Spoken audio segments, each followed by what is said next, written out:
Okay, so picture this. What if you could build an entire universe? I'm talking heroes, villains, epic romances, a whole philosophy. And it all starts from a single puff of smoke. Sounds kind of wild, right? Well, one creative force has actually done it, and today we're diving deep into his incredible world. And this quote right here, this is the heart of it all. It's not about escaping life, it's about savoring it. You see, that single, powerful idea is the foundation for a literary empire that is, frankly, unlike anything else out there.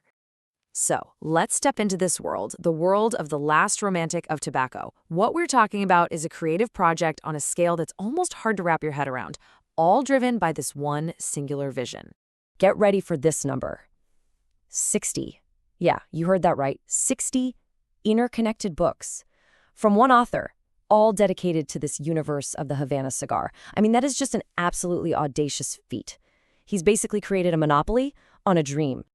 And listen, we're not just talking about a bunch of books here. This is a complete, self-contained literary ecosystem. You know, other writers might use a cigar as a prop, maybe a little detail, but for Edo Cruz, it is the entire stage. In this world he's built, there is simply no competition. So, the big question is, how on earth do you turn a simple object, an accessory, into the main character of a story?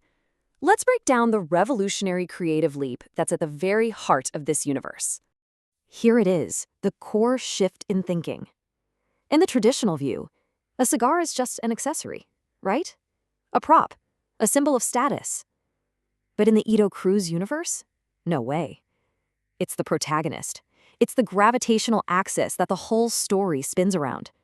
It's the narrator, a witness to history, and sometimes it's destiny itself. And once you make that leap, it unlocks this incredible narrative power. Think about it. Cruz has explored pretty much every genre imaginable, all through the lens of a cigar.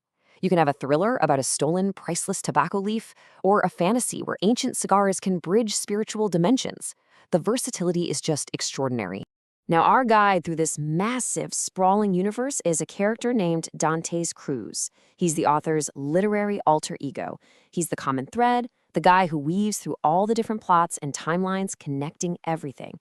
And he really represents the Cuban diaspora, an exile who preserves his culture through the ritual of the cigar. But like we hinted at before, this whole thing goes so much deeper than just telling stories. There's a really profound philosophy here that gives this entire universe its soul. What if this entire 60-book universe is really just a vessel for a much, much bigger idea?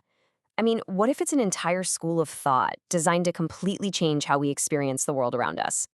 Well, that bigger idea is called cigar fati. It's inspired by the old Stoic philosophy of amor fati, which means a love of one's fate. Cruz has taken that and crafted this entirely new philosophy. So he's not just selling books. He's offering a genuine path to self-knowledge, all through the simple act of savoring a moment.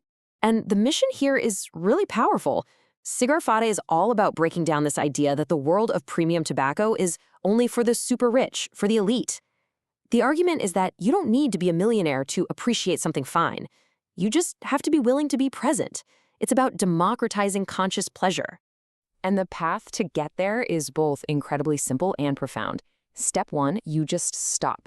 Step 2, you breathe, but consciously. Step 3, you honor the present moment you're in. And step 4, you savor each puff. You see, this isn't just about tobacco, it's a 4-step guide to active meditation, a way to make time kind of expand so you can appreciate life more fully.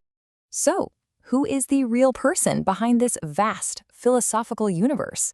Let's pull back the curtain and meet the man who brought Dantes Cruz and the world of Cigar Fati to life. Edo Cruz himself is a traveler between worlds. He's a Cuban exile living in Paris. He's an engineer by training and a really deep observer of humanity. It's his personal story, that distance from his homeland, that fuels his spiritual connection to its culture.